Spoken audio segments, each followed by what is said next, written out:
Good evening, everybody, and welcome to CantinaMX podcast. I'm your host, Jaime Landeros, and we are going to be going over Jornada 15, which is still going on right now. Pumas and Pachuca are currently playing. But before I go any further, I want to introduce my homie, Joel. How we doing out there? Pretty good. Fortunately, I'm away from the fires here in Irvine.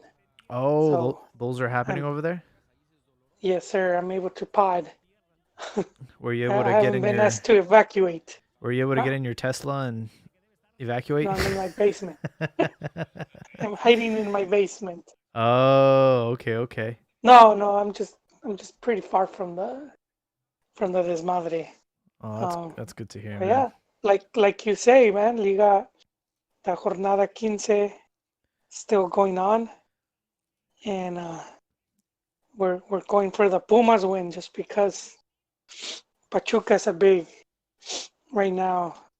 They're trailing Chivas by 1 point. As we speak, we are minute 31 into the last game of Jornada 15. Pumas had just scored, so they're up 1-0 against Pachuca. They're actually on the road right now, and yes, we do want them to win and keep Pachuca away from us because as of right now, Chivas are in 8th position with 22 points. They lost to Cruz Azul at home, and they've been our boogeyman at Estadio Chivas.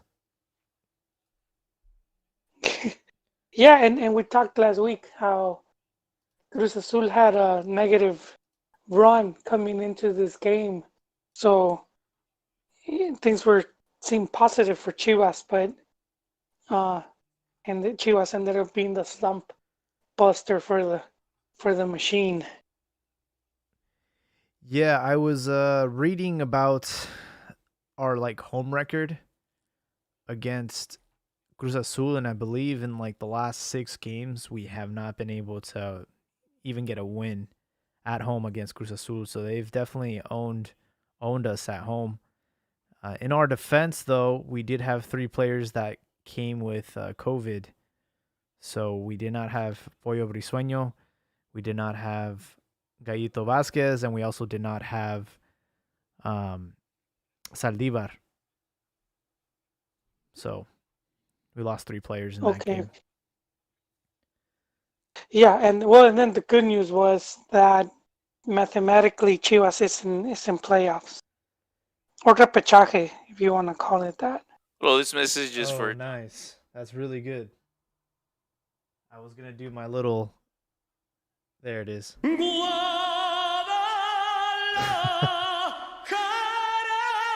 We made Liguilla. Let's go. After 3 years. three long years. And we want to at least finish in a respectable position, meaning the original 8. We don't want to get into the 9, 10, 11, 12th positions because we don't want to get made fun of. Yeah.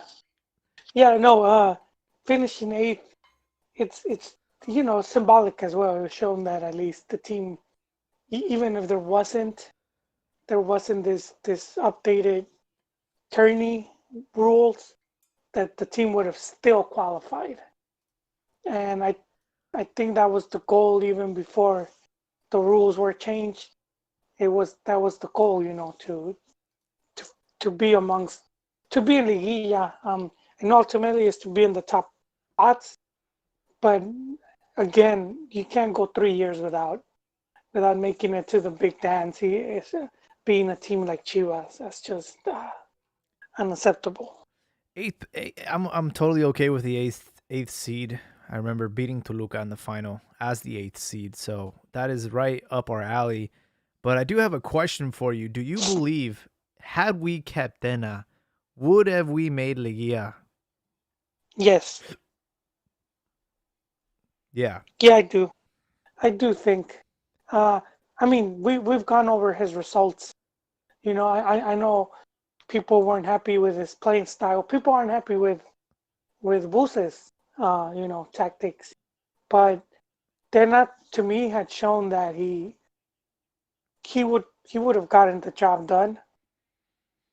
Um, and I know going into the Clásico, people were still thinking of the game played during the preseason, and that was, the high scoring. What was it? A 4-3 match, Yeah, and a lot of people we beat America, and we went to the final against Cruz Azul, and the Copa por Mexico, we were looking good, and it's because we had all our players, and we finished that tournament healthy, and then we lose some key players going into the first game of the regular season, and the first including Tena. yeah, including Tena. So it's like he only had one game, and it was against Puebla, to actually do something, and they didn't get a good result, so they pulled the plug, I think, prematurely. And I honestly think like the grass is greener. I think like Tena was just getting things going. I felt like the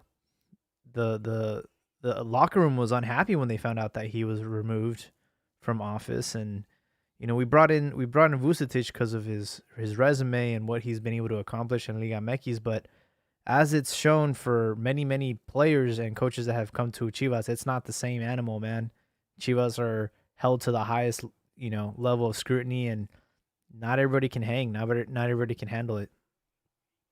Yeah, true that. But I mean, he, at least he managed to get the first. It also demands a specific style. It's not about getting these victories. You gotta do it with offense, and it's been turned apagado. The offense has been turned off. They did not score against Cruz Azul, and their defense isn't doing that well either. So it's like at least Vucetic was known for having a strong defense, but he can't even get that fixed. So I think there's a big question mark right now going on. Definitely. Well, let's see how he does in his final games.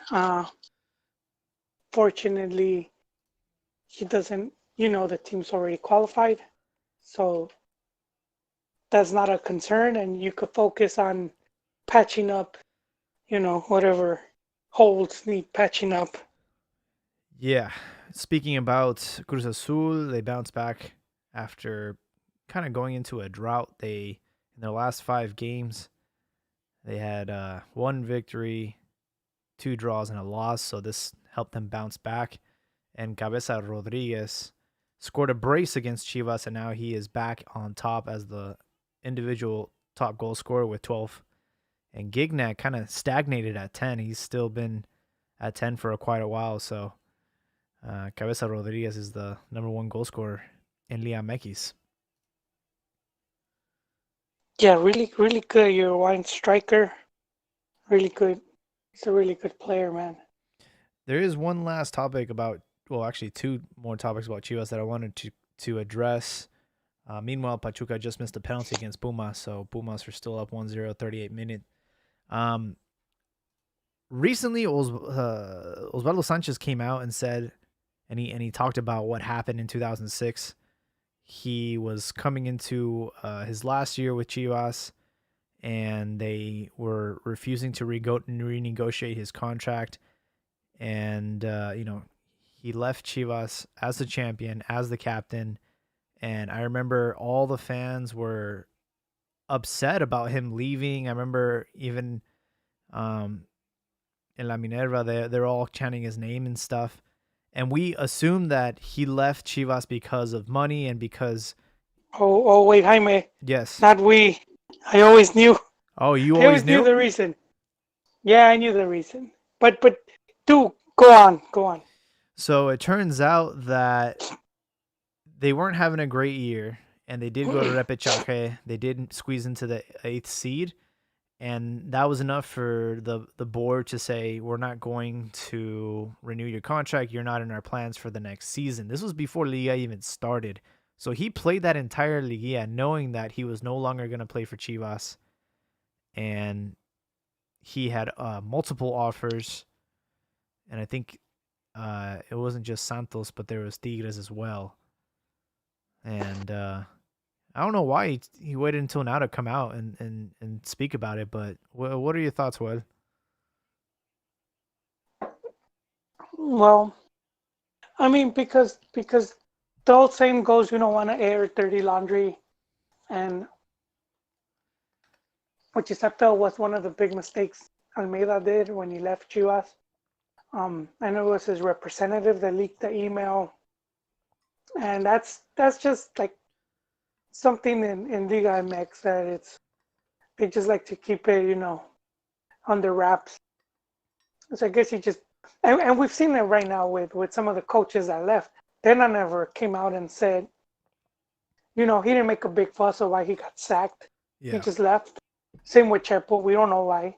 You could say results, but you do get many times where the coach gets interviewed and or they'll call for a presser and then they'll give the reasoning. But those dudes just left, and that's it happens a lot with many coaches, players where they just leave and then they don't want to make a big deal about it, and it says about their character, and it makes it easy for other institutions to want to work with them, because then they feel that you're not going to be a problem. And so I think that was one of the main reasons why Osvaldo, and also because you have the ability to make the club look bad. So why would you do that? Why would you make this club look bad? You could feel like they did you dirty, but Yeah, at the same it's time, like it's unspoken, you don't talk bad about your ex-employee, yeah, Some people do though, but those people yeah, are usually retired, or and they're already on their way out. Their career's already over, but some people are still like trying to have jobs in the future, so they can't be doing that. yeah, and again, you never know if you might Return. one day, yeah, return and be there, maybe as in another position, Um, but it's obvious what has been the problem with the goats for years and years, and that's been paying salary. And if we look at Chivas, going back to not the Campeonísimo, what were they called? The Super Chivas, the team that was put together by La Promotora Hmm. way back in the early 90s, and they had all these players that were like, seleccionados or up there. And it's like, okay, why did they end up, transferring a lot of these guys out? And it's not because they want to make, you know, that's always what the fans, they think, oh, they just own them because they wanted to make a profit out of it. And there's some truth to that, but with a team like Chivas, it's because they can't afford the wages. That's just what it came down to, and we've seen it time and time again. The team wins. Your players are national team caliber, uh, so then they're demanding higher wages now. Same thing happened with the other Chihuahua team. Well, that was the team where he was at. Uh, Wait, was that the team he was at? The '06, What? right? When they won the Yeah. with Bofo, and I mean all of those dudes. Some of those guys like Masas, Sido ended up going to Europe, and some of the dudes that stayed behind. Hmm. They obviously were going to demand higher wages, so it's hard. The team obviously doesn't have the money to pay, to pay, because if they had, of course, you want to keep that team. It will generate you more money, constantly fighting for a campeonato, being in liguilla, and then just playing moleros. People want to go see those players. Yeah. So Yeah. with Osvaldo, you have a dude that was, you know, he had been in World Cups. He was like one of the best keepers in the league. He demanded a lot of money, which he, He deserved. yeah, yeah, he deserves. It's justified. But for Chivas, it's like, well, snap. It's hard, And at the same time, if you're seeing it from the front office, you had Talavera, you had Luis Michel, and then you had the under 17 kid that ended up disappearing, but pintaba para bien. Hmm. Arias, I think it was. He was the starting keeper for the under 17. Really tall as well, like 6'5", and you had, you just had these really good keepers. Which Talavera, he's had a good career, and and then Luis Michel ended up being another good keeper. So I could see why. It sucks to sell him, but I could see why they did it, because they were gonna make the most money from that transfer, and you had other keepers that could hold it down. I remember struggling after that. After Osvaldo left, we did have Talavera grooming, and we all thought that he was going to be the next goalkeeper for the next 10 years. However, it didn't work out that way. If I'm not mistaken, he was injured, and he ended up being out of commission for a while. And then that's when we started to experiment with other goalkeepers, and then Luis Michel ended up becoming the main guy. Yeah, and he did good. He Yeah, played. he did played good. really good. He did so well. He hooked up with Vergara's wife. and they sold Talavera. They sold Talavera The because of Toluca. that. Yeah. Yeah, and he went on to win over there. So I mean, it was. Yeah, it sucks. It sucks. You want to have players that stay with the team as long as possible. But his wages, and It's a even he could business. say, Yeah. even if he says he lowered it, it's still high. It was still high wages. He wasn't gonna cut it in half, and he shouldn't. He shouldn't have Yeah. to. That's the other thing. He shouldn't have to. In the end, it worked out for Osvaldo. He ended up winning 2 more titles with Santos, and it worked out for him. Yeah, I don't think Chivas would have been as successful. So I think it worked out for his career.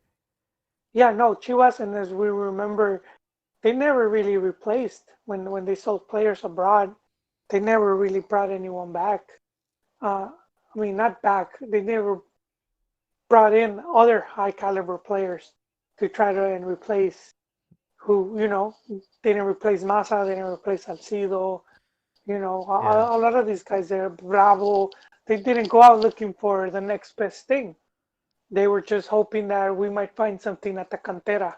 There Which was a was a while mistake. where it was all cantera, man. We weren't buying anybody. We had like 16-year-old kids out there. We had like Sergio Avila and Chaton Enriquez. I think Chicharito made his debut. There was a time where we were just not spending any money, and we had like Mejia and yeah.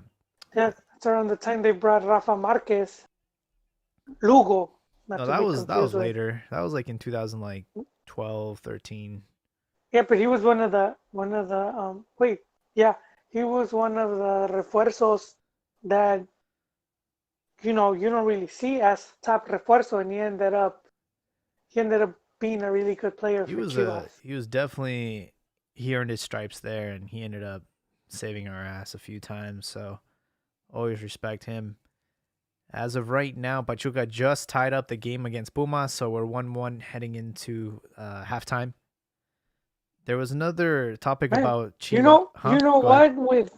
With the Pachuca tie, they jumped to 7th. Santos goes down to 8th, and Chivas drops to 9th, all Uh-oh. tied at 22 points.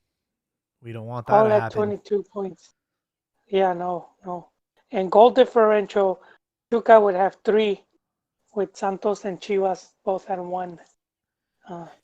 Toluca's at 10th with them, but Toluca has minus 4. Yeah. So yeah, they still have some catching up. And Juarez, Juarez is in the fight. They are. Okay. Yeah, we're gonna go over some more Liga MX results, but there was one more topic about Chivas, or somewhat Chivas related. It's definitely Guadalajara related. It was Joao Malek. He was a youth player for Chivas, ended up going abroad for Porto and then to Sevilla. Wait, Malek, I thought he was at Santos. In the youth, he was originally at Chivas, And then he went. and then he went to. I want to say he did go to Santos, but he never like made his debut in Liga MX. No, yeah, because he was he pretty young. Yeah, he was in the Chivas youth like squads. Then he went to Santos. Then he went to Porto on a loan, and then he got loaned out to Sevilla. You're right. You're right. He was at Chivas from 2011 to 2014. Mm-hmm. Then he switched to Santos Laguna, and he played there from 2014 to 2017. And then he was loaned to Porto. Mm-hmm. And then after that, he was in Sevilla B. He was in Europe, and damn. Unfortunately, he was in Guadalajara for vacation time, and he got into a car accident where he killed two people, and it was actually newlyweds, which is the biggest tragedy about this story. And Yeah, I think it was the day following their wedding. I think they were going to oh man, get their registry or something like that. this actually happened last year. They found that he had alcohol in his system, and now, as of today, they have found him guilty. So his career is basically done. He could face 10-year sentence.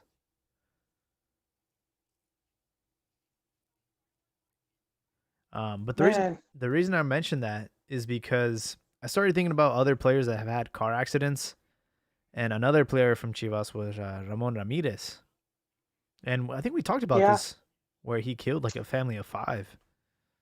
Man, yeah, I know he injured his leg, so that his career wasn't that good afterwards. Like it went in a bit of decline from there. But imagine the crash, the oh yeah, knowing you did something like that, it's gonna mess your head. oh absolutely, man.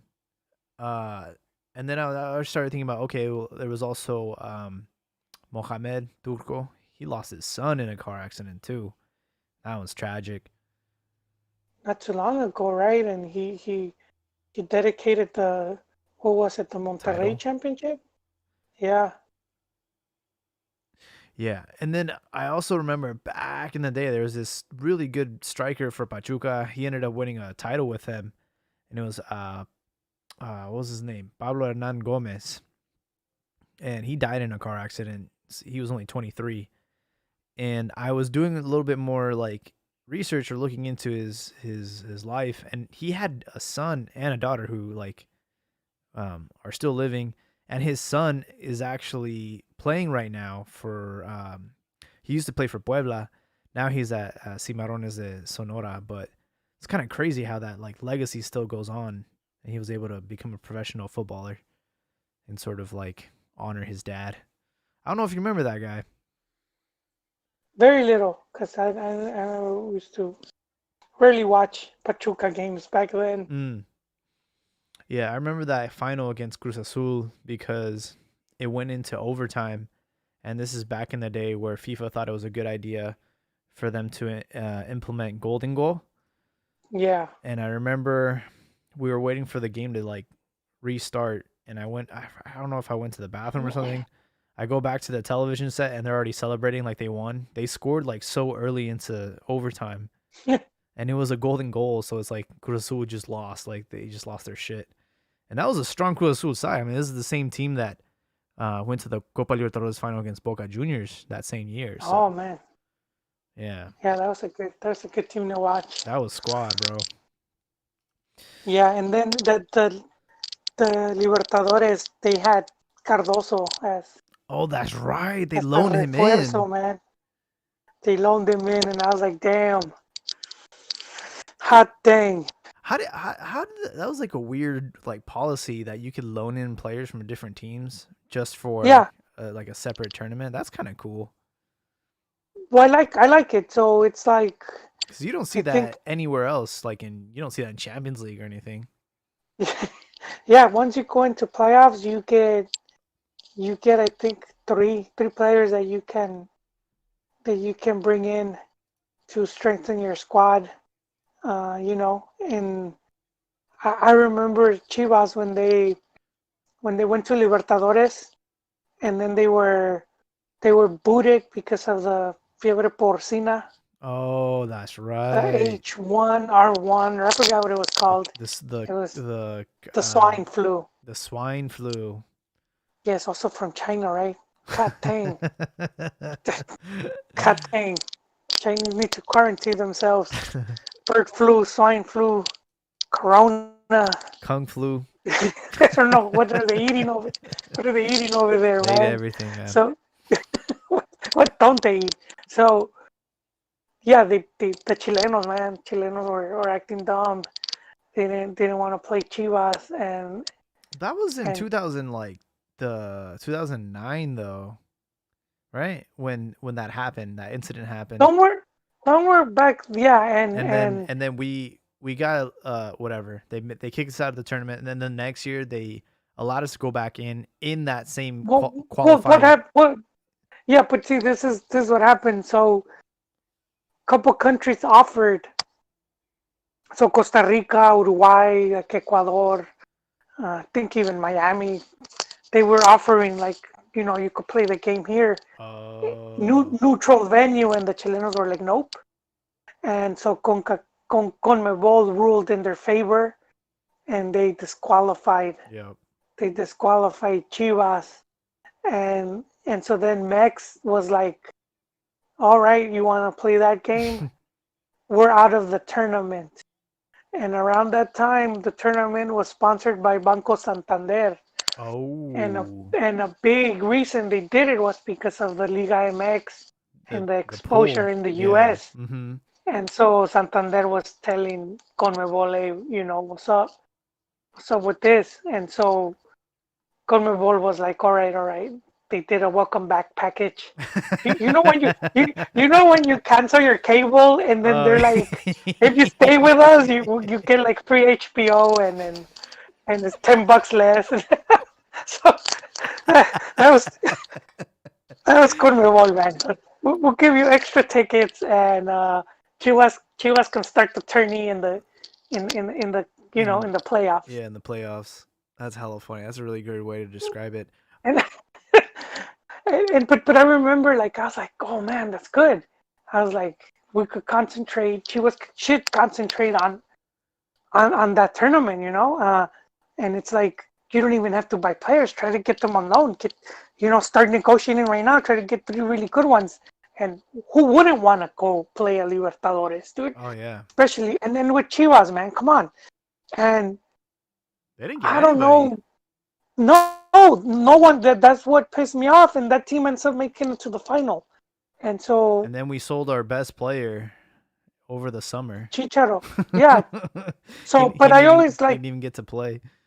it hurt me on the fields, man. I was like, what Yeah. could have been? It would have been historic. It was weird Uh, because that they decided to have the final after the World Cup. And then that's when, because Chicharo left. He left in like what, May or something? yeah, Yeah. He left in but May. And it's just like it's great. it was just the whole thing where because it was Man U and I get Yeah. it, but Yeah. if you would have hold on, if Vergara holds on to Chicharo, and it's something I talked about before here, how River played. So they were going to Libertadores final, and the Italian Serie A team Parma they get Hernan Crespo, and River Plate say, we'll sell him to you, but he has to play the final. He has to play the Mm, league final, and that was his last game, and they won it. They won it at wow. Monumental. And it was like a great way to leave the club. And I That's always how you felt, leave the club, with some silverware. Because Chicharito didn't win any silverware with Chivas. I yeah, and I felt Chivas could have done something similar, and instead We get a he's fucking playing friendly. the yeah he's playing no, but around the same time I think Man U was playing the MLS All Star match Yeah, with MLS or something like they that, and even it's like before that they were in Asia doing Asia against the Asian All Stars, and then they played against the MLS All Stars. I'm like, wow. yeah, nah, like if I'm pretty sure they would have. I mean, I know they pressured like, no, we need them, but I'm pretty positive they would have been like, nope. and Chivas could have done that because you're going into the World Cup, Yeah. and he was in that squad, and he ended up scoring against France, and he was just on fire the whole time, In and Argentina. Yeah. so it's like you would have still sold him, and probably Yeah. for more money. Yeah. But Oh yeah, Manchester United. It was very weird because it was not during a transfer window. Like this was in May, or April or May. It was like one of those months. It's like yeah, there's no transfer it was window open right now. How did you guys even manage this deal, bro? yeah, it's a bargain buy, and they went to Vergara, and Yeah, this guy that was cared more crazy. about having a the opening for the Akron for the Omni Stadium, and Only he life. cared Yeah. more for that, man. I was like, dude, really? You that that Libertadores trophy sitting in Chivas cabinet, dude, would have outshined any dude, Yeah. any dude It that till this day, man. It's just a damn shame that no Mexican club has ever won Libertadores, even though no we've been three so three close. second place. Yeah. 3 second place. That Cruz Azul team you were talking about, uh, and then they lost it Chivas. on penalties, and Yeah. then Chivas, And and then Tigres. Tigres, which I think Tigres, I put that on, I On put that on Tuca, man. Yeah, I Tuca think couldn't. he played too scared Mm-hmm. when they were at home, and that even surprised. If you hear, like I think it was Muñeco, and he was talking about going into that match. And I think he told the squad if we could survive here, we'll close it at home. And they'd say how they were surprised how like, and I think as the commentators as well, like if you were listening to the Argentine, they were like, they just didn't seem like they're playing a final. They were just like kind of like, you know. Yeah, And I they think didn't it's go for the Tuca's jugular. style to be a bit more defensive. That's another thing too Yeah, that man. always upset me is they never allowed a Mexican team to close at home. It was always in Conmebol territory, and Yeah. yeah, and then there was also like the disrespect of the calendar because the 2 years that Chivas went back to back semifinals, they were during times where Mexico was either in the Confederations Cup or the World Cup, and they still refused to Yeah, but their delay those countries games. also do. But their teams also do. I mean, they also do World Cup and Confederations. So that Because it's we lost mainly to Paranaense. It was like a Brazilian side, and they weren't even like considered like a good team. They were like mid table, bottom table. no. But a lot of those teams when they qualify to Libertadores, they try to beef up their squads. Mm, And then a lot of times they'll have like a really good team. And the only thing is that those teams do make money selling, so they end up just selling the whole team, mm. selling them off to Europe. So that's why you see a lot of these smaller teams all of a sudden disappear, and it's because they cashed in, dude. They Yeah. cashed it in. It's funny how we're going kind of full circle here. We weren't intentionally going to be talking about Chicharito on this podcast just because we basically covered it last episode. But between our last episode and this episode, there have been more rumors circulating, and this one's very interesting about the possibility of him returning to Chivas on a loan or selling him. That's a LA Galaxy rumor. So they're looking to just get rid of him, man. He didn't even Man, with it, so he didn't even play the last game. He was quote unquote injured. and they lost, right? They lost to LAFC, which was the return of Carlitos Vela, and he scored a typical Vela chippy shot Yep. where he lost it over the keeper. What they say, the That king is back. that dude does those shots with his eyes closed. Especially with that Yeah, defender. yeah, and I know a lot of the Chiva hermanos. They don't want Cheech. Yeah, they They're don't. like, no, thank you, no, thank you, man. Because We see what you're doing over we're there. You're bailing eating him a giant out. shit burger. We're bailing him out if we do this. Yeah, yeah. I would rather have Pulido, and I An- don't mean that in a bad way. I mean it in a good way. Yeah. another Pulido hustles hard.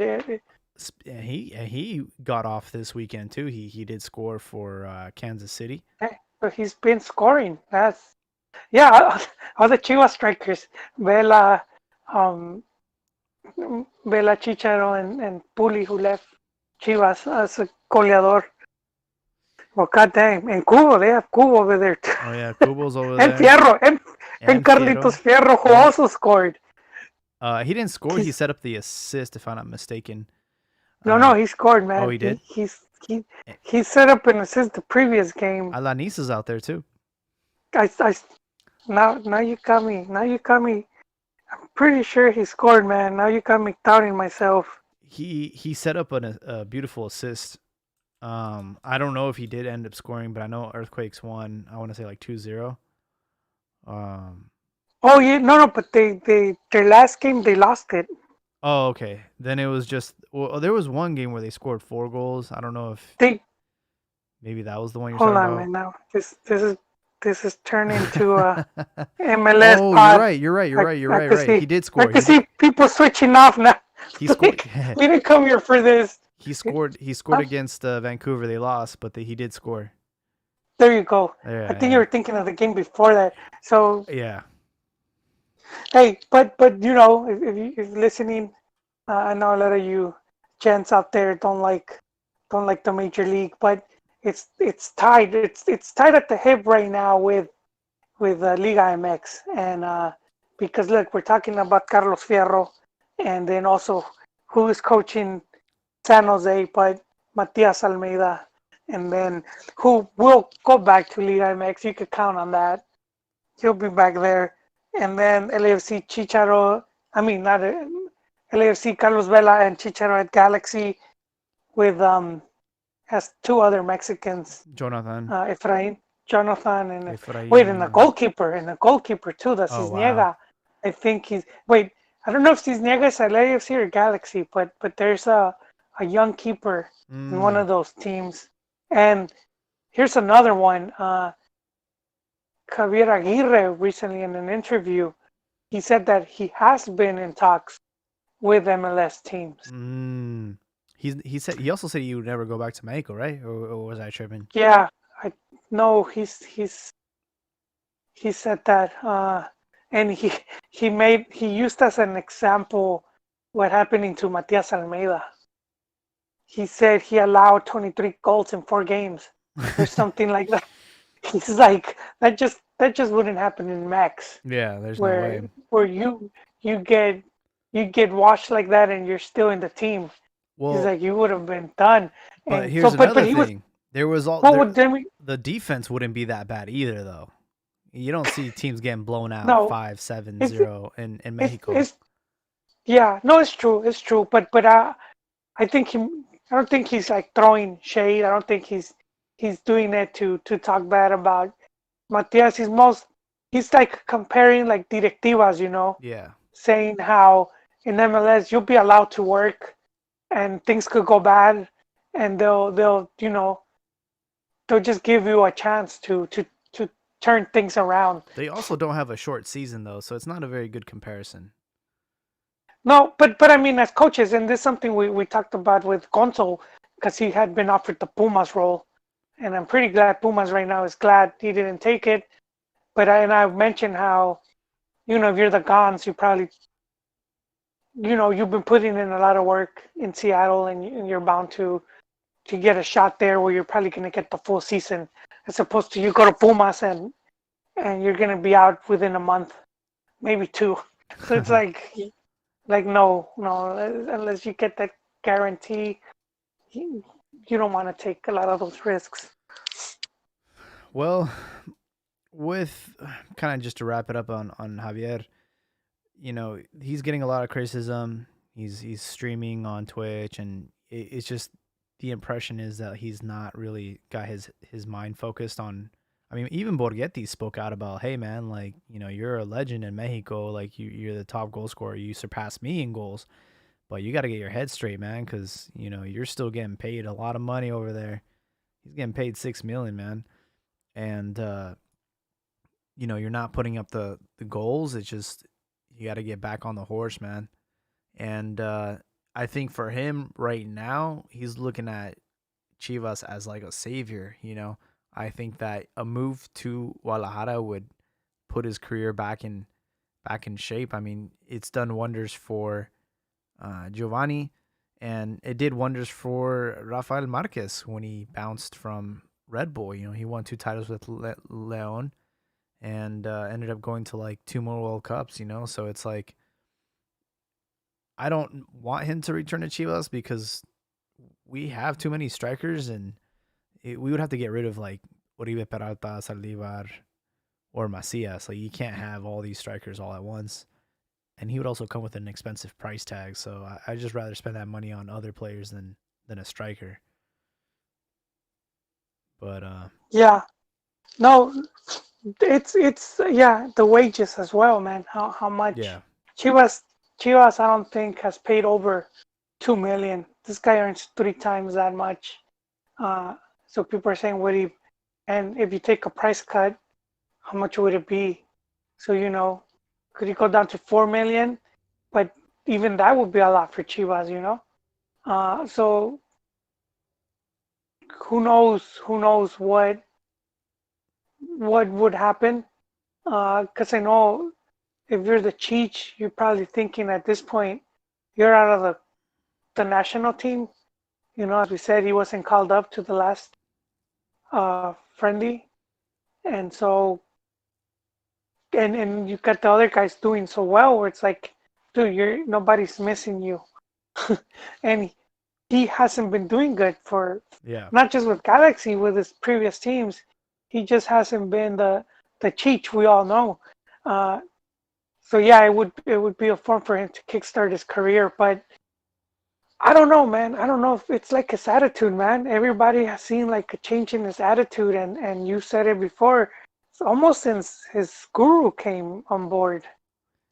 yeah, for sure. Yeah, ever since Dreyfus started lavando el coco de Javier, he's been a completely different person.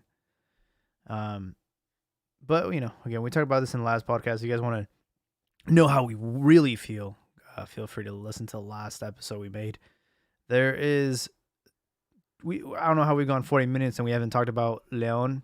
They're currently in first place, and they have had 12 games in a row since tasting defeat. Yeah, impressive. And we did well. I mean, we haven't talked about Leon in this podcast, but in previous we did mention how they had that big record on their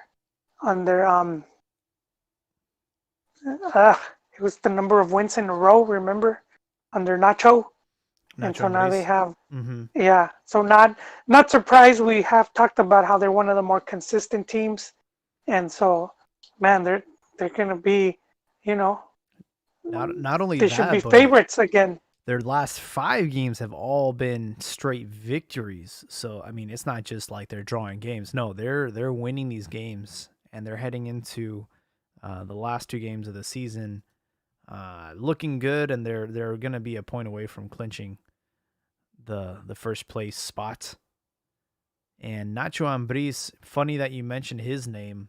There is a rumor about him leaving Leon at the end of the season. He has his aspirations of coaching in Europe, and he's going to be pursuing those after this season. At least that is the latest rumor. He also has plans of coaching Mexico, la selección, after 2026. So those are some of his goals.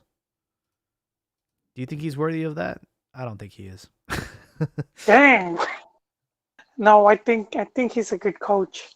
I mean, I think his last season and this at Leon has shown a lot, and I think if he could find a spot, I think that shows his aspirations, and if he could continue getting results like this, because it's been one of my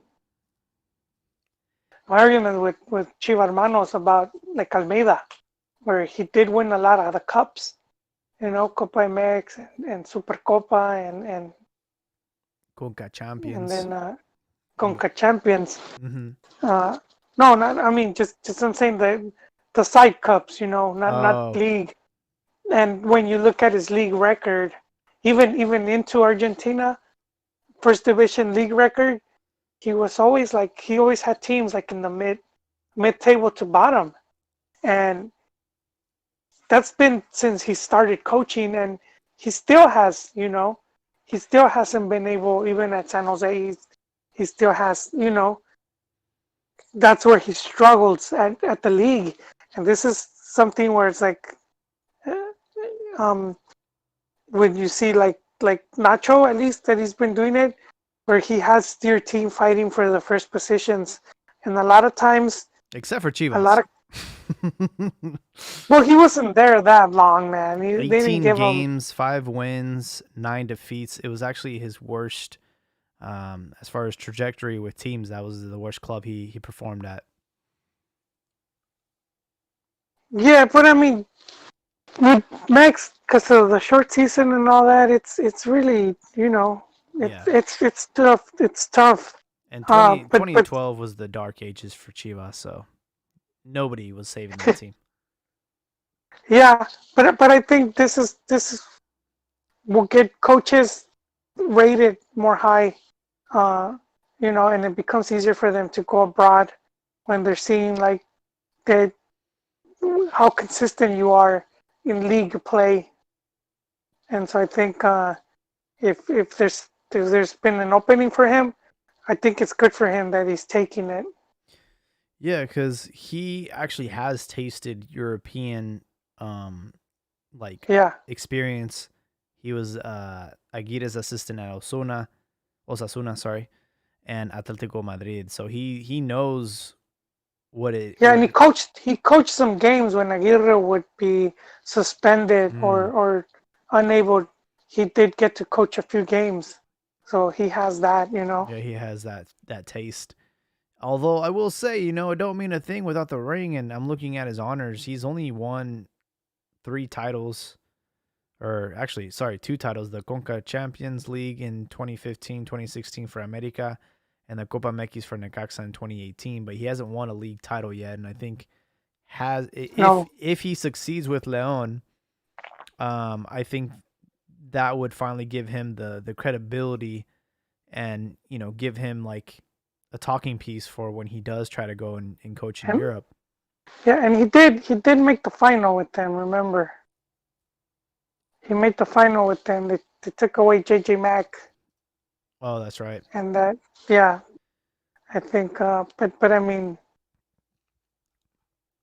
uh, it's good. It's good. I mean, it's good to hear that. It's good to hear that coaches want to leave. I think Bioko had a shot, and he just ended up staying at home. Uh, from what I've heard is that America told him if you wait, we'll bring you in. Because I remember hearing that. I think it was from that Argentine dude from Jorge Ramos, Peralta, something Peralta, and he was saying how, and he said it way back when he was at Cholos that America they had told him that the higher, the upper brass, like, if you just lay low for a bit, we'll and we'll have you in this team. And it's yeah, I guess he had a choice to make, and you could say it's worked out for him because he's now one of the historic coaches for America. Yeah, Piojo. You talking about Piojo? Yeah, and he should also be looking to leave. I mean, if there's an opportunity. I'd be curious to see if he would make the leap. I know that back when he was coaching Mexico in 2014 in the World Cup, there used to be this little like segment show on ESPN. I think like Men in Blazers or whatever, and they were obsessed with this kid. They were obsessed with Piojo because of the way he would celebrate and how he animated his teams. And they're like, he needs to be coaching England. We want him for England, and like the rest of the world got to see this dude's passion, and they were like, damn, bro, I want him to coach my team, because sometimes you need that. And you look at the types in Europe, and everyone's very like proper and serious. You don't really see too many emotions. So like to have a Piojo out there, like on the sidelines, it's like pouring rain, you know Tuesday night at Stoke, and he's just like, "Go, vamos!" You know, it's not something you normally see out there. Yeah, he's definitely a personality. But I think like going to England, the big language barrier, Yeah, you know. So yeah, you that's probably go who to knows Spain or how. something. Yeah, yeah, and I mean they did take Turco Mohamed. They didn't last long, but he was out there. Oh, that's right, for Celta Vigo, no? Yeah, he was there for a bit. And they were trying to. That's when they try to bring as many Mexican players out there, but yeah, it didn't work out for him. So we are gonna cover the Jornada 15 results. León was the one that kicked everything off. Their victory over Puebla, and they are currently in first place.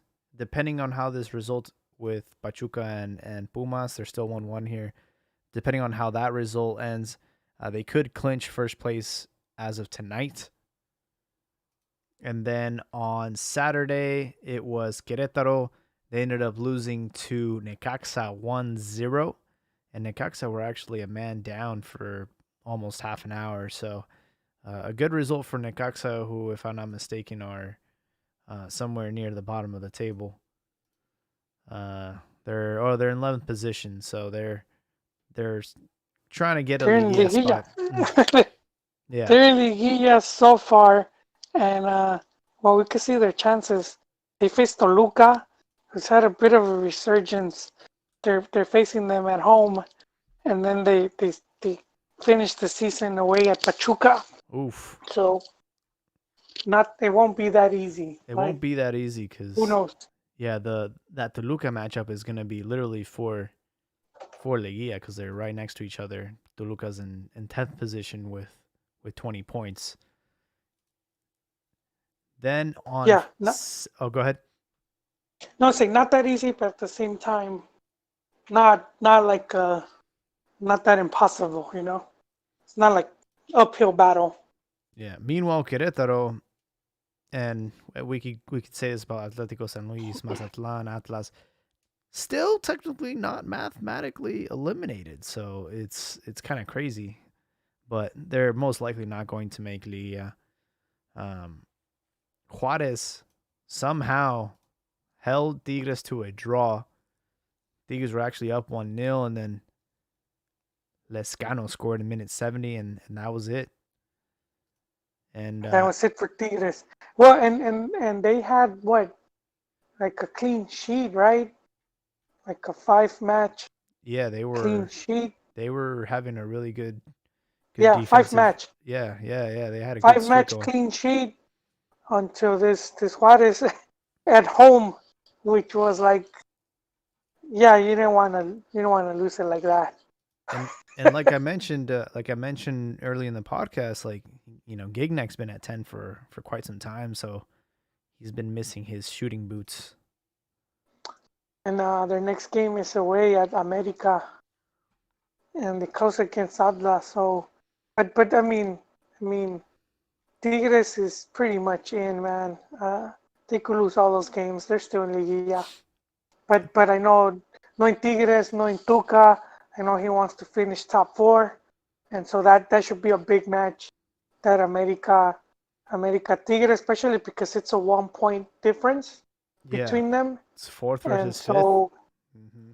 yeah, and there's chance that America could get bumped down from that fourth spot.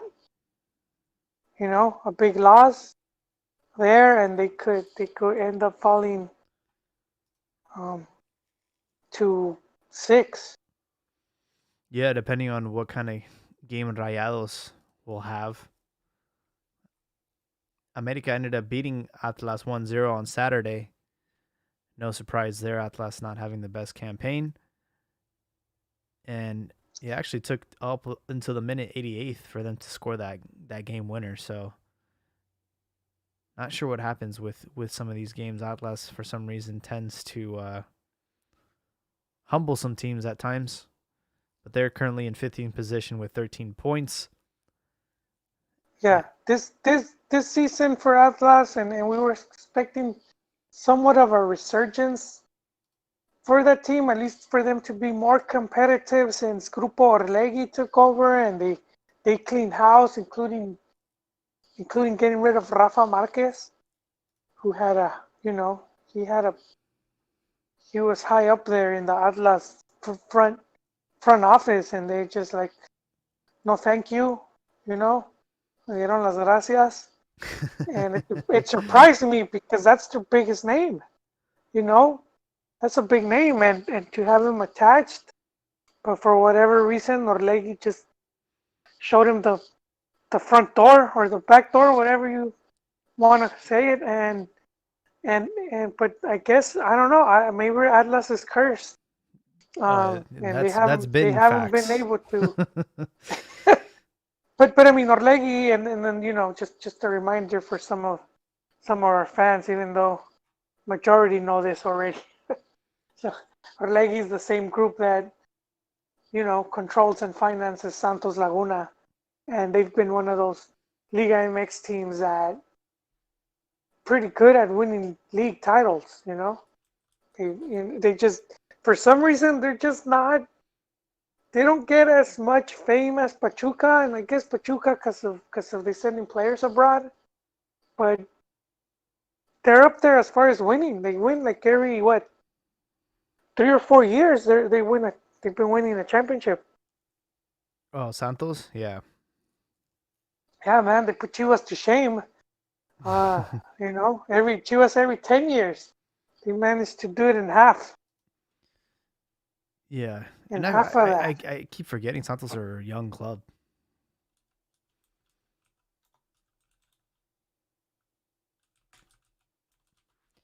The I was gonna say the biggest contribution Atlas have done this season or this year has been selling Jesus Alejandro Gomez to Boavista. So that's been, or technically it's a loan, but that's the biggest contribution they've been able to do this year. And they used to be a team that used to have a really good youth academy. So I'm not sure what's been going on these last couple of years. Wait, Boavista or Atlas? Atlas. Yeah, well, I mean, it's money, man. Even to maintain the youth squads, you're paying, and then a lot of times something we've seen is they could probably offer, you know, they could the other team snatch you up or beat you to the talent or just make it more, so you could say way back in the day, youth wanted to go to Pumas because that's where all the top players are coming from, and then they wanted to go to Atlas, back when they had, all those really great players like Rafa Marquez, and then Chivas became the team, and then Pachuca, Pachuca. Yeah. so I think it goes, it uh so Santos is one of those teams now where they give a lot of opportunities. So I think it just stopped being like an attractive venue, and Mm, so they probably it's lost probably after. talent. That the talent was like, nah, I think I'll try my chances over here. I'm sure And I Biesla think, leaving had something to do with that too. well, I mean, because he left, he left the foundation there, but they did lose coaches because they had Efrain Flores, who he ended up going to Chivas, Yeah, that's and right. then he went to Pachuca. So I mean, and everywhere he was at, players came out, and so I mean and Flores was at Atlas way back with Bielsa, and they had Güero Real, who ended up going to Chivas, and he was there for a long time, and of course he was one of the guys instrumental as well. So I mean, being able to hold on to really good youth coaches or talent scouts, it's another thing. That's So true. I think a lot, yeah, and if you get poached for that, like you had a really good scout, some Pachuca could be like offer you more money, then that's in America. We have to mention America because that's Yeah. another team that's Lately, has they've been been. having good talent. Oh yeah, really good talent. So yeah, and they let go of Alfredo Tena, man, and I think he did an awesome job, and I think he should be in high demand. So, but we haven't heard anything since he left. But they didn't let him go. They sort of demoted him. Remember, they brought that guy from Villarreal to like change up their youth structure, and so Tena was like, "All right, I'm out." He was the one calling shots, and now they were gonna have him as somebody's chalan. He was like, "Nah, dude, I'm not here to do the mandados." And he's out, but I think that's if I was any team besides Chivas, because he's hardcore Americanista, man. He's not like his brother Luis. This Captain Furious, he's hardcore, man. So, but any other club, I would definitely go for him. I think that's Atlas, man. Grupo Orlegui, man. If you're listening, take Captain Furious, man. Get the Atlas initiative going. He'll whip up some good guys, man. Or bring back La Volpe for like the 8th time. Who knows?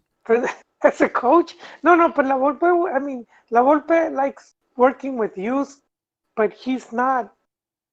He's not like he'll work with youth once they're ready to make the jump. Yeah. But He's the one that debuted Guardado, no?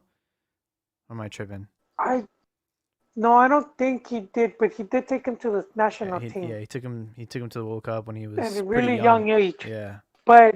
But no, but I'm saying coaches because that's where I think a lot of fans get confused. Because, for example, and then going back to Chivas, a lot of people give a lot of credit to Hans and for all these youth that came out. But I'm like, a lot of these guys were at Chivas since they were like 12. Hans played them. They were already in their 20s. So he would, hey, what happened to the guy that was with this kid, man, on the daily? He doesn't count, man. That dude is what? Just because that guy wasn't gonna get the chance to debut him, he did.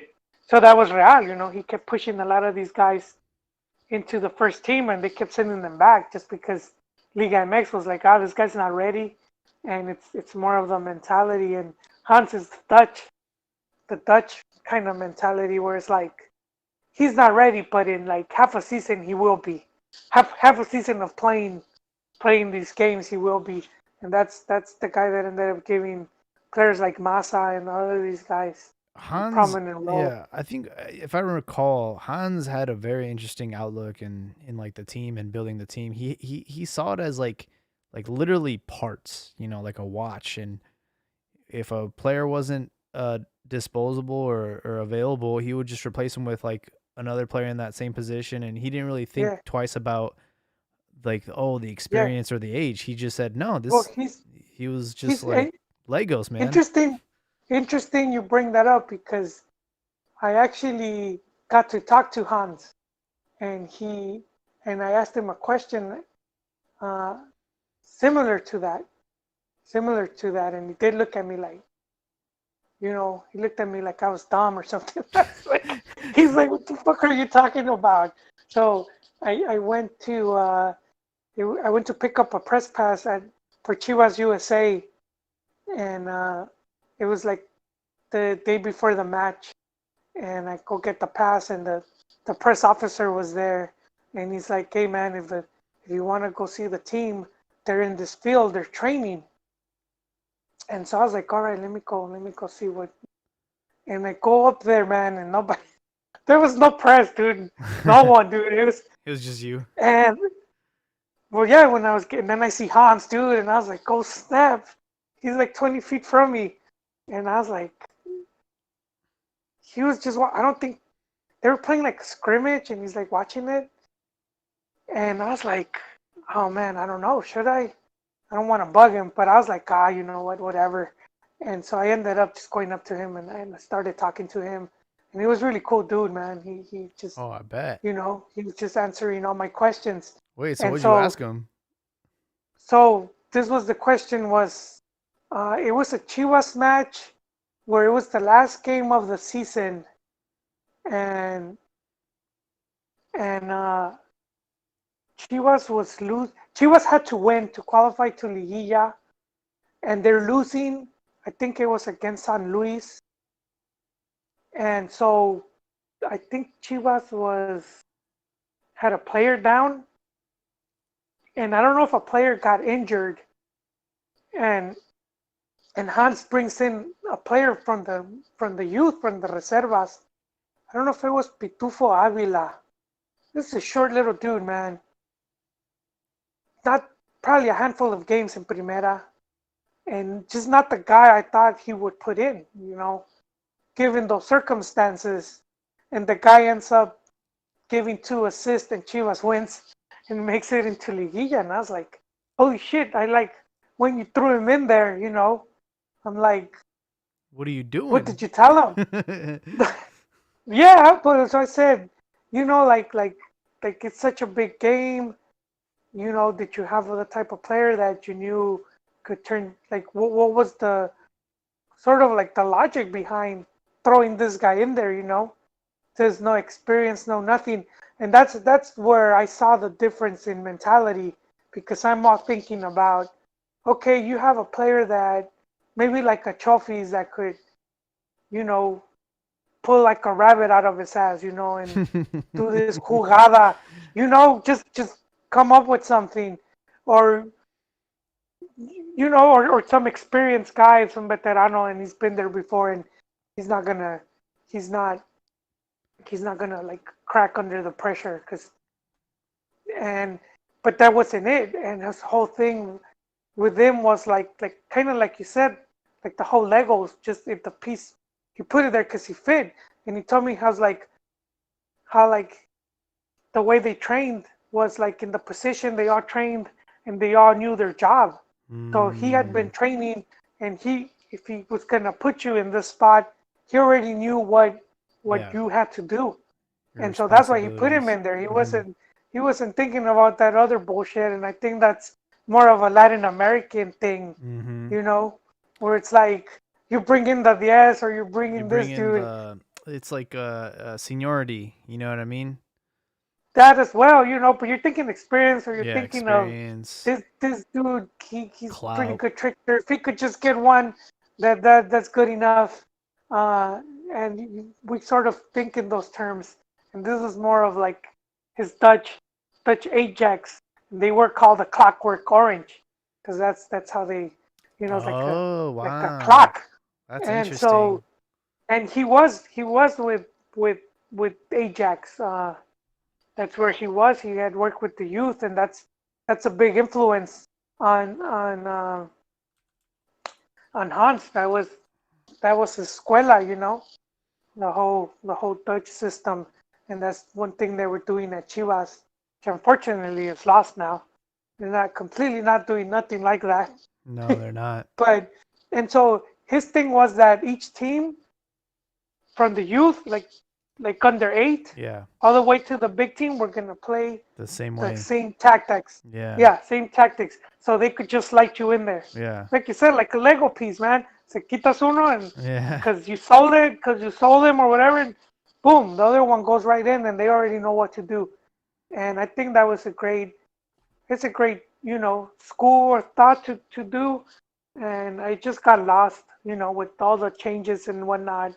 Ended up just like not sure what Leaño's doing. I'm thinking so far he seems to be doing a pretty good job, but I don't know what's gonna. I mean, it's not the whole let's play the same way, because this whole thing is send players to Spain for experience, where they're sending youth players to Spain's 3rd and 4th divisions, right?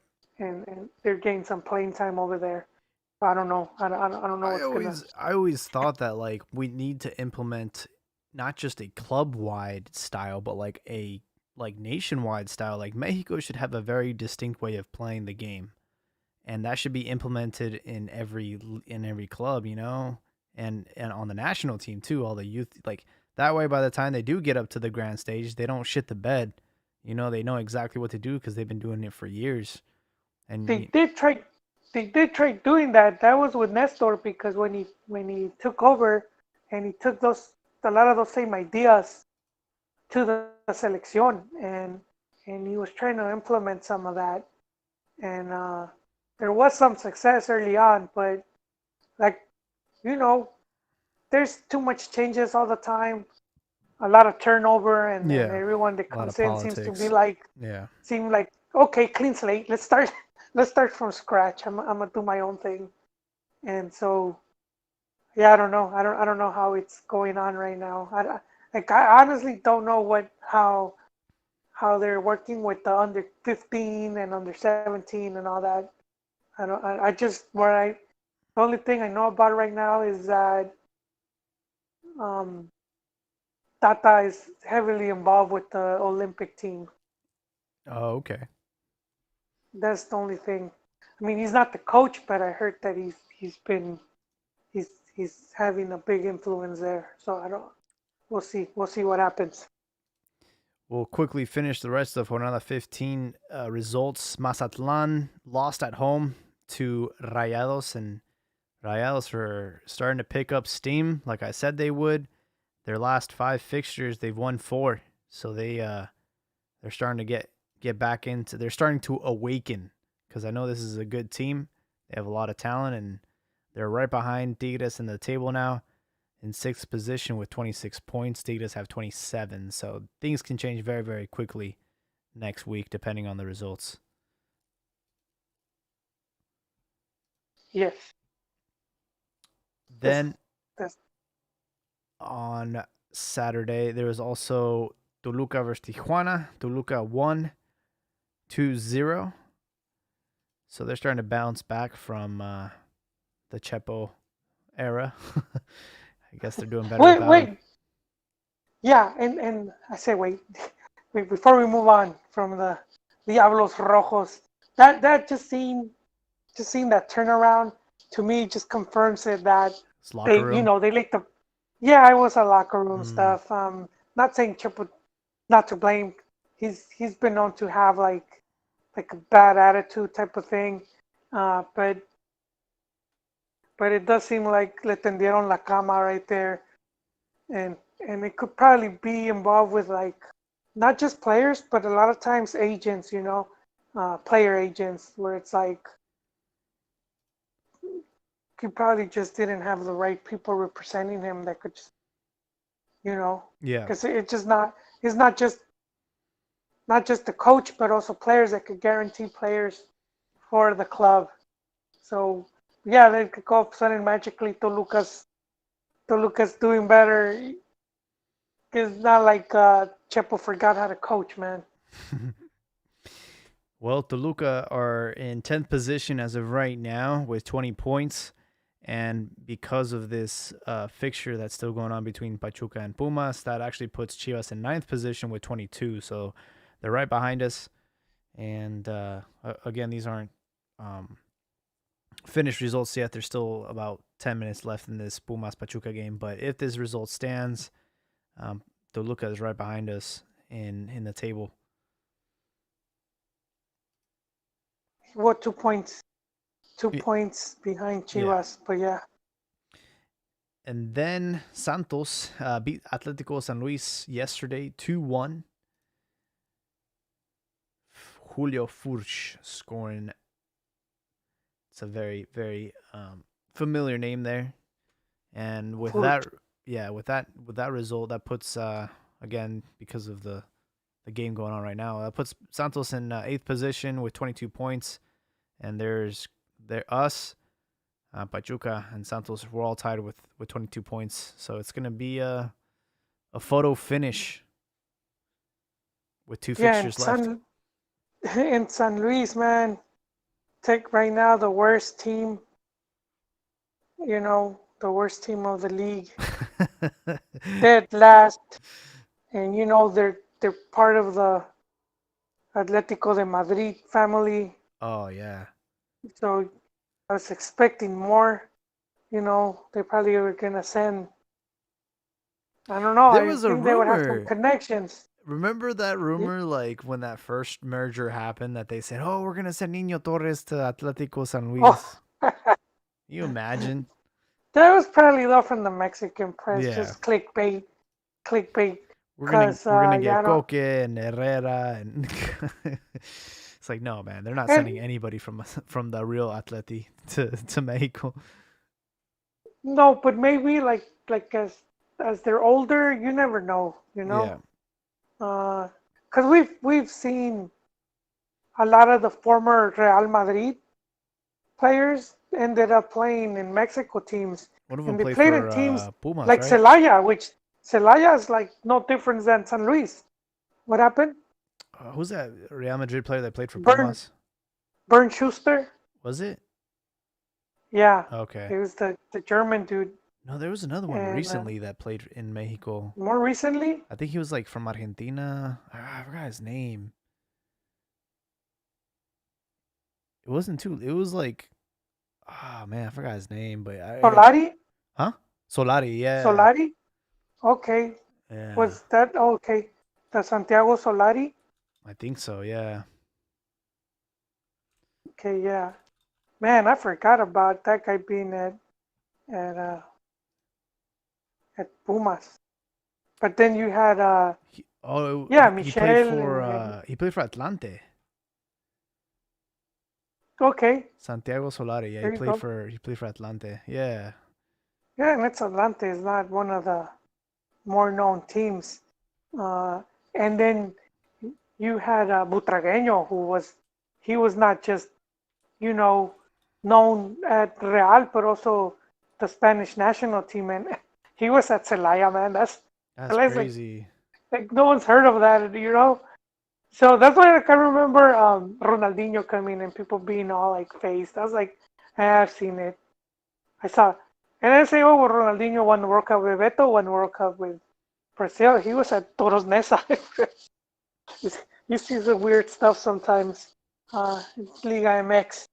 But yeah, you could maybe in the future, especially if San Luis picks up and the money's there, and at least they're playing campeonatos. Yeah, you could. Why not? Why not see some of the older players just coming over here? You know, I think maybe one you could say something that's kept some of players like that from coming is probably like because you hear all that stuff with the cartels Oh right. Like when and Maradona like came to Dorados. he he came anyways. No, I know, but for a lot of people are like they just are gonna want to stay away from that. Oh right, right. It Yeah. it paints a bad image, and it's like, nah, I don't think so. But you see other players like Johnson and Gignac, so Mm-hmm. it's I'll say it's 50-50 right now. Oh, you said something that I forgot what I was gonna say. I said about former players in Liga I MX, or I forgot. Yeah, it just came and went. It'll probably come back to me tomorrow. Um, damn.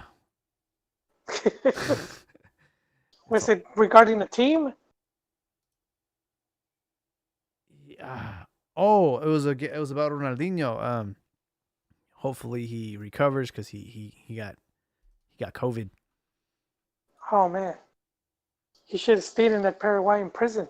I know, right? I remember that. He seemed During like he the was having fun. Every picture I saw, they organized soccer games for him. He was man, barbecuing. he was having a good time, man.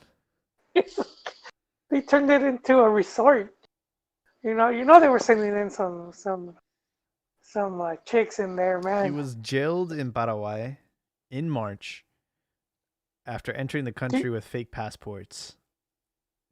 why would he do that? He Wait, wait, it's just so weird. You think that dude has he wanted a to bunch of money party. under his bed? He wanted to party as like, but be anonymous. I don't know. I have no idea. It's He's so probably weird. getting some big money under the table to do that, man. It seems dumb for someone like like that. That he's not like he's been without a job, you know? I would not be surprised if he blew all his money, man. For some reason, like Brazilian superstars, they blow through their money. I think I was reading something about Robinho. Robinho's like playing in like some weird, like obscure team. He was in China. Wasn't he with Gangan Sur, the team that they had like all these Dude, Brazilians. They had they beat America at the Clubs World Cup. all I know is Robinho like fell from the face of the earth, man. I remember this Oh kid yeah, was like praised as like the next Pele, and I remember him, like I him expected, and Diego. yeah, and I expected him to have like a similar trajectory like the way Neymar is now to Brazil. You know, Neymar's like a superstar, but he Yeah, went, especially because he went to Real Madrid, right? yeah, he went to Madrid from Santos, And then to Man City. and then he went to City, Milan, and then you did mention he did go to China, and then Yeah, he's Guangzhou. he's all the way in I Says forget, here he's on Santos, man. he's on He just Santos, came yeah. back. He was at here, Sivasspor, Turkish team. Istanbul. Yeah, he was playing in Turkey, but I think yeah, the Turkish league, and then he went to Istanbul, Basaksehir, and he's back at Santos. You must have been thinking of Sivasspor. He's at Santos, dude. Yeah. He's at Santos He's now. back where it started. He's 36 though, man. That's like, He's he's in the close his career. I But I guess mean, he's been scoring goals, dude. I mean, he still scores. Not a lot, but he still bangs them in. it's like when Ronaldo was still playing. You know, the fat Ronaldo. I mean, he went back to like he went back to Brazil, and he would still score, man. Yeah. He was fat, Well, but he was still you, scoring. you, you know what happens? Because all these kids, a lot of these Brazilians come from the favelas. Yeah, Like really poor, really corrupt, and so it's like their upbringing, and a lot of times they just lack that, stability yeah. Like, to. and they just don't have like that education. They don't know how to like handle their money and stuff. And it's just like, Yeah, if you read the Brazil, like I was reading into the Brazil team going into the 1954 was a World Cup, I believe, or starting at the 1950, but they brought in therapists to work with the players. really? Yeah, with the national team, and that was part of it, especially because they were going to be traveling and all that. Wow. While we're on the topic of Brazil, happy birthday to Pelé. He just turned 80 on the 23rd, and he's the only player to win 3 World Cups. He was 18 when he won the World Cup, man. I thought he was 17, no? Oh, yeah, 17. 17, yeah. Damn. He didn't even need to play. They were going to win. They were already squashing every team. But I mean, and I don't say this to take credit from him. I think when you're in a team that's that good and your teammates, want you in there, it speaks volumes. But yeah, he was one of those players that he could have, they would have won. And unfortunately, Maradona didn't have that luck because Menotti left him out of the squad when Argentina hosted, and Maradona was in the youth, and he didn't. He would have had that second World Cup as well. Speaking of Maradona, he's coming up on his birthday pretty soon on October 30th, and they were asking him about like, what's like your birthday wish, and he's like, I wish I could score another goal against England, but this time with my right hand. Snap. Oh, so that guy has no I guess, regrets, no fucks given, bro. He just both both born in October. Isn't that Crazy. interesting, huh? Yeah. Yeah. So my kid was born in October, so hopefully he could. We need the He could Mexican be half. Maradona, You, man. you could be half of that, and I'll be happy. It's a good. I guess a good month for some of these futbolistas. Yeah, man. Pelé, 80 years old. God dang. Yeah, He's been Maradona's around. 60. 60. So I mean, if he stays in health, he could be. He could. Because his health hasn't been good, man. We've seen Oh some of those man. pictures, dude. It looks like he OD'd right there in the bench. Like I he looked remember like from Weekend at Bernie's, man. I He's remember already dead. They're just moving him around to make him look like he's alive. I remember like FIFA asked to like stop like panning to him during the Argentina games in the World Cup because he just looked like he was just doing a bunch of coke. He did not look good, bro. He was all drugged But yeah, up. for the 94 when he scores, I think I don't know if it was against Greece or USA? Oh, Nigeria. No, yeah, the U.S. World Cup and the Argentina game, and he scored. I can't remember if he it like was stares at the camera. one of those teams. He runs at the camera, dude, and He's like, this dude just yeah. looks insane. He just looked, and then uh, they used that as part of it, but he got checked and he ended up having. I forgot what he had, but I don't think it was performance enhancement, but it's kind of messed up. Argentina just crashed after that, but they were looking on fire, man. And that team had some talent up there, man. With you know,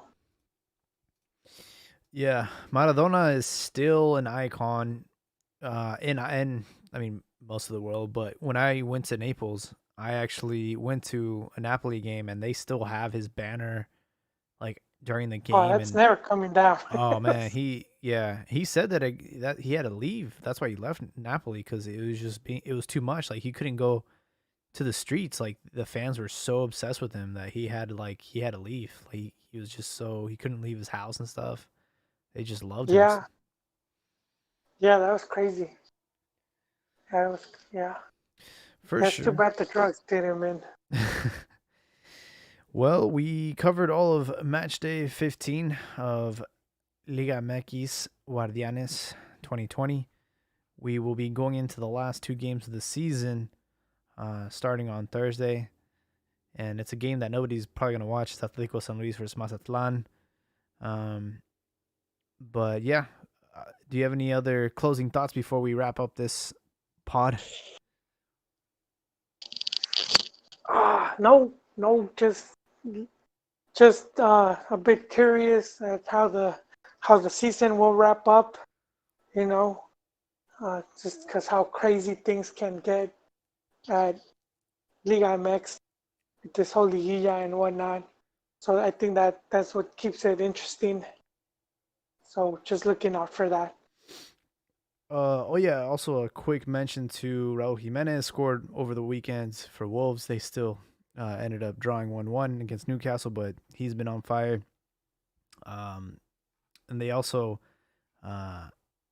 when it comes to Champions League, there was some Champions League football action. Tecatito got the start, and also Hector Herrera got the start for Atletico Madrid. Unfortunately, both those teams lost, but it's definitely nice to see some Mexicans playing some Champions League football. We definitely need more and more players in Champions League football. As of right now, the Pachuca Pumas game is still going on. We're on minute 98, but it looks like it's gonna finish as a draw. It's Minute 1-1. 98. It's Yeah. like the chicken wing commercial. Yeah. They kept the game going every time. Yeah. Man, So if that result stands, that means that we will be looking at Leon clinching first place, and that will put Chivas in ninth position. So wait, and Jaime, isn't it next season where we're gonna start seeing fans now, we, right? At a limited capacity. I'm And I not, think Liga. I'm not sure if they announced it officially, but I know as of right now, only two teams in the league are allowing that to happen. Okay. But who knows? All right. All right. Well, We'll definitely keep it. I'm guessing because you know because you have Liguilla and I know they're gonna want you Mm, want at least some gate for Liguilla, man. God, it's like, hey, we need some money here. yeah, We need that's to pay for yeah. the lights. Yeah, Liga is definitely going to be a big money maker and a big draw. I mean, I think that's why they extended it to 12 positions instead of 8. They just want more Yeah. action. So we'll definitely keep everyone updated on Twitter. Make sure to follow us on the CantinaMX Football Podcast Twitter account. And we'll catch you guys next week. Thank you for listening.